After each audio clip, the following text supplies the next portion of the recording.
নমস্কার, আমি সায়ন্তন আর in love with সলে আপনাদের সবাইকে স্বাগত। আশা করি আপনারা সবাই ভালো আছেন। সম্প্রতি আমার পছন্দের বেশ কিছু গোলাপ নিয়ে, বিশেষ করে সেই সমস্ত গোলাপ যাদের পরিচর্যা আমি করে আসছি, সেই সমস্ত গোলাপ নিয়ে আমি একটা ভিডিও সিরিজ শুরু করেছি। সিরিজের প্রথম ভিডিওতে আমি কথা বলেছিলাম লাগরফিল্ড রোজ নিয়ে। আপনারা যারা ভিডিওটা দেখেনি তারা অবশ্যই দেখে নিতে পারেন, লিঙ্ক ওপরে দেওয়া থাকবে, এছাড়া নিচে ডেসক্রিপশনে আপনারা পেয়ে যাবেন। এবং আমার প্রথম ভিডিওতে আমি কথাটা বলেছিলাম যে এই সিরিজে প্রত্যেকটি ভিডিও এক একটি গোলাপের জন্য ডেডিকেট করা থাকবে, অর্থাৎ একটি ভিডিওতে আমি একটি গোলাপ নিয়ে আলোচনা করব। সে গোলাপের ভালো দিক, খারাপ দিক, কিছু সাধারণ তথ্য এবং আমার অভিজ্ঞতায় যে সমস্ত বিষয়গুলো ধরা পড়েছে সে সমস্ত বিষয় নিয়ে আমি মূলত আপনাদের সঙ্গে কিছু তথ্য ভাগ করে নেব, এই কথাটা বলেছিলাম। আজ কথা বলবো পোপ জন পল II গোলাপ নিয়ে। নামটা শুনে আপনারা অনেকেই হয়তো কৌতূহলী হয়ে উঠেছেন, অনেকেই উদ্গ্রীব হয়ে শোনার অপেক্ষা করছেন যে এই বিষয়ে আমি কী বলবো। এবং আমার মনে হয় এই গোলাপটি একটি অত্যন্ত ভালো গোলাপ। এর যেমন গন্ধ, এর যেমন গ্রোথ হ্যাবিট, সবটাই অত্যন্ত আকর্ষণীয়। কিন্তু এই গোলাপের কিছু ডার্ক সাইড, কিছু অন্ধকার দিক আছে। আমি সেইগুলো নিয়ে অবশ্যই কথা বলবো, কিন্তু তার আগে কিছু সাধারণ তথ্য আপনাদের দিয়ে দিই। এই গোলাপটি ব্রিড করা হয় ইউনাইটেড স্টেটসে 2004 সালের আগে।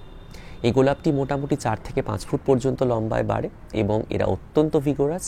এবং এই গাছটির পরিচর্যার জন্য বেশ ভালো রকমের আলোর প্রয়োজন আছে। আপনি যত আলো দিতে পারবেন গাছ তত ভালো মতো বড় হয়ে উঠবে।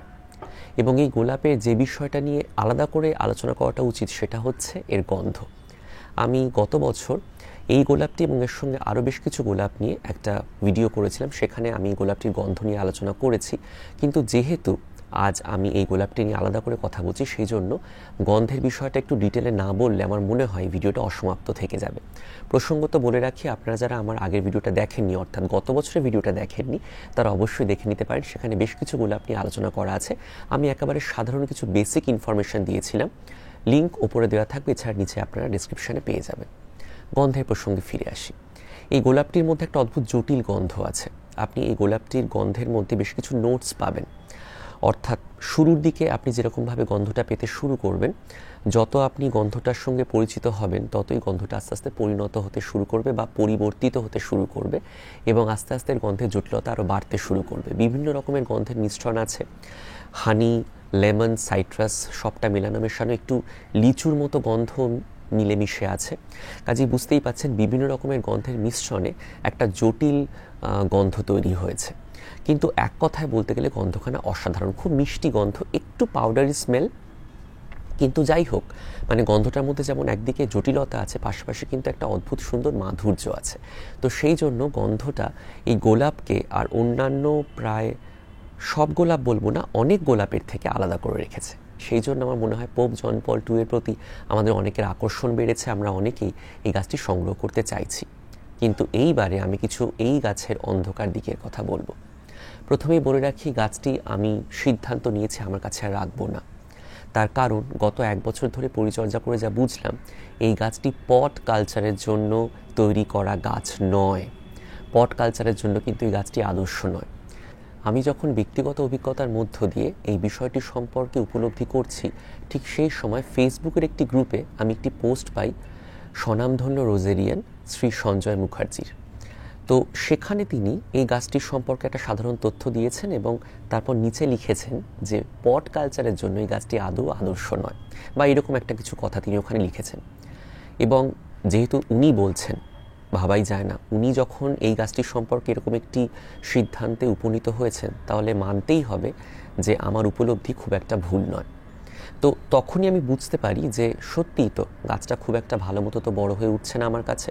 হ্যাঁ, প্রথমে আমি যখন পরিচর্যা করতে শুরু করেছি এবং সারা বছর পরিচর্যা করছি, তখন আমি ভেবেছিলাম যে হয়তো আমার কোনো সমস্যা আছে, আমি হয়তো ঠিকঠাক রাসায়নিক সার প্রয়োগ করতে পারিনি, বা ঠিকঠাক হয়তো পরিচর্যা নিতে পারিনি, বা হয়তো ঠিকমতো জল ব্যবহার করতে পারিনি, বা হয়তো আরও অন্যান্য সমস্যা হয়েছে আমার পরিচর্যার ক্ষেত্রে। ভুলটা হয়তো আমার নিজের।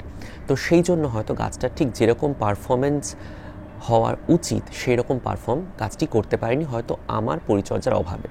কিন্তু পরে ওই পোস্টটি দেখার পর আমি একটু আত্মবিশ্বাসী হই এবং আমি বুঝতে পারি যে আমার উপলব্ধি খুব একটা ভুল নয়।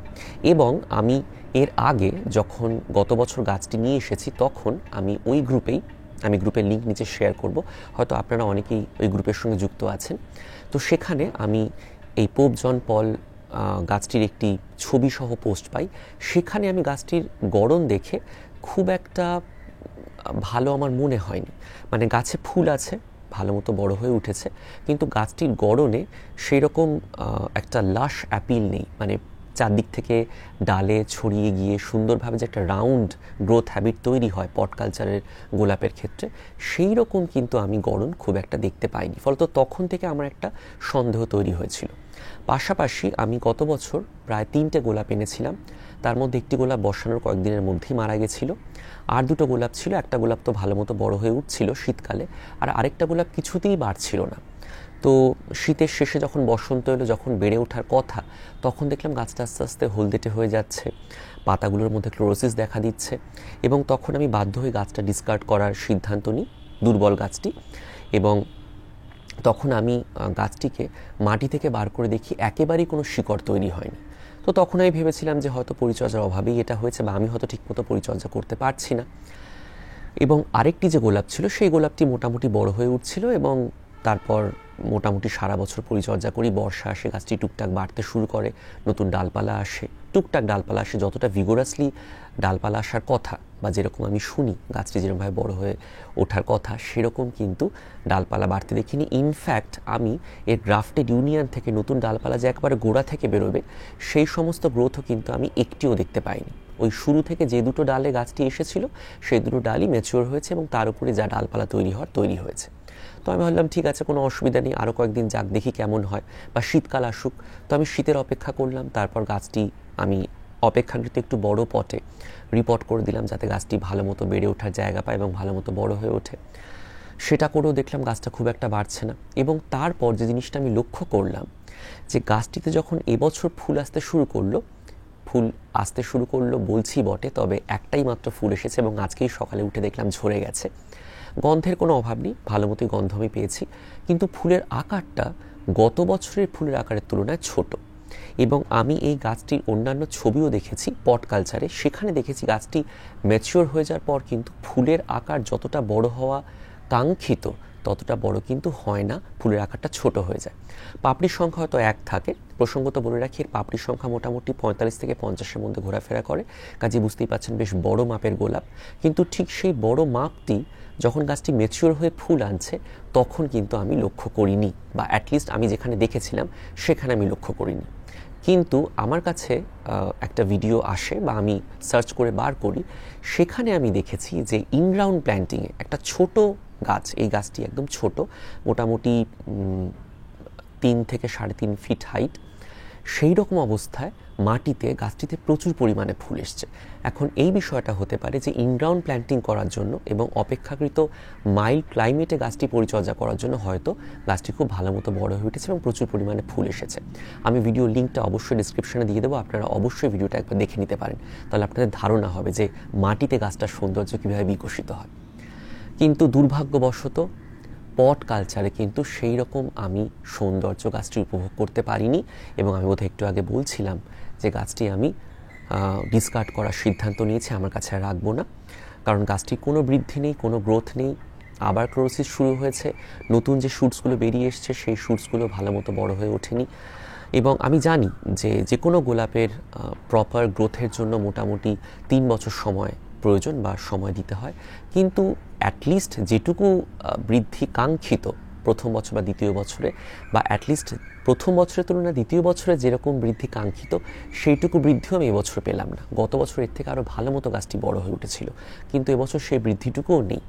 কাজেই সবটা মিলিয়ে আমার মনে হয় এই গাছটি সত্যি পট কালচারের জন্য খুব একটা আদর্শ গাছ নয়। কাজেই আপনারা যারা এই গাছটি সংগ্রহ করতে চাইছেন এবং পটে বা টবে এই গাছটি পরিচর্যা করতে চাইছেন, তারা কিন্তু অবশ্যই একটু বুঝে একটু ভেবে গাছটা আপনারা সংগ্রহ করবেন, কারণ গাছের দামটা কিন্তু খুব একটা কম নয়।